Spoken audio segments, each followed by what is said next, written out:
அன்பினால் தெரிந்து கொண்டார். நீ உன் தேவனாகிய கர்த்தருக்கு பரிசுத்த ஜனம். பூச்சக்கரத்தில் உள்ள எல்லா ஜனங்களிலும் உன் தேவனாகிய கர்த்தர் உன்னை தமக்கு சொந்தமாயிருக்கும்படி தெரிந்து கொண்டார். உபாகமம் 7:6. கர்த்தர் உங்களை தமக்கென்று தெரிந்து இருக்கிறார். சொந்த ஜனமாய் தெரிந்து கொண்டிருக்கிறார். சுவிகார புத்திரராய் இருக்கும்படி தெரிந்து கொண்டிருக்கிறார். தம்முடைய மகிமையை பகிர்ந்து கொள்ளும்படி உங்களை தெரிந்து கொண்டிருக்கிறார். நித்தியமாய் அவரோடு வாழும்படி தெரிந்து கொண்டிருக்கிறார். அவர் எப்படி தெரிந்து கொண்டார்? அன்பினாலே அவர் தெரிந்து கொண்டார் என்று வேதம் ஒரே வரியில் சொல்லுகிறது. கர்த்தர் உங்களில் அன்பு கூர்ந்ததினாலும் உங்கள் பிதாக்களுக்கு இட்ட ஆணையை காக்க வேண்டும் என்பதாலும் தெரிந்து கொண்டார் என்று உபாகமம் 7:8 வாசிக்கிறோம். ஆம், அவர் அன்பு கூர்ந்து தெரிந்து கொண்டார். வேதம் சொல்லுகிறது, நம்மிடத்தில் அன்பு கூர்ந்து தமது இரக்கத்தினாலே நம்முடைய பாவங்களற நம்மை கழுவி தம்முடைய பிதாவாகிய தேவனுக்கு முன்பாக நம்மை ராஜாக்களும் ஆசாரியர்களும் ஆக்கின அவருக்கு மகிமையும் வல்லமையும் என்றென்றைக்கும் உண்டாயிருப்பதாக. வெளிப்படுத்தின சுவிசேஷம் 1:6. அந்த அன்பு எத்தனை மேன்மையான அன்பு! ஆண்டவர் உங்களுடைய தகுதியை பார்த்தோ குணாதிசயங்களை பார்த்தோ உங்களை தெரிந்து கொள்ளவில்லை.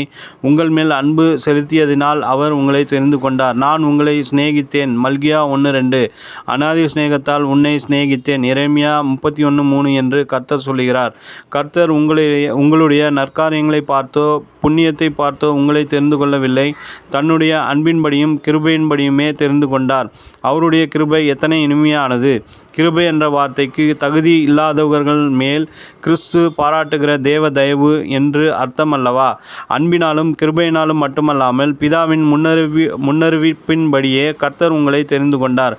பிதாவாகிய தேவனுடைய முன்னறிவிப்பின்படியே ஆவியானவரின் பரிசுத்தமாக்குதலினாலே கீழ்ப்படிதலுக்கும் இயேசு கிறிஸ்துவனுடைய இரத்தம் தெளிக்கப்படுதலுக்கும் தெரிந்து கொள்ளப்பட்ட பரதேசிகளுக்கு எழுதுகிறதாவது 1 பேதுரு 1:2 என்று அப்போஸ்தலர் பேதுரு எழுதுகிறார்.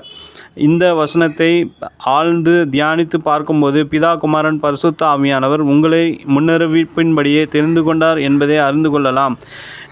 அந்த முன்னறிவிப்பின்படி இன்னாரை தம்முடைய ராஜ்யத்திற்கு தேர்ந்தெடுக்க வேண்டுமென்று ஆதியிலே பிதா முடிவெடுத்திருக்கிறார். குலத்தில் ஒருவர், கோத்திரத்தில் ஒருவர், ஊரில் ஒருவர் என்று பல்வேறு சூழ்நிலைகளிலிருந்து உங்களை தமது முன்னறிவிப்பின்படி தெரிந்து கொண்டிருந்தார். தேவ பிள்ளைகளே, உங்களை பற்றி கர்த்தர் முன்னதாகவே அறிந்திருக்கிறார். நினைவிற்கு, இவ்வுலகத்தின் தரித்திரரை விசுவாசத்தில் ஐஸ்வர்யவான்களாகவும் தமிழத்தில் அன்பு கூறுகிறவர்களுக்கு தாம் வாக்குத்தத்தம் பண்ணின ராஜ்யத்தை சுதந்திரிக்கிறவர்களாகவும் தெரிந்து கொள்ளவில்லையா? யாக்கோபு 2:5.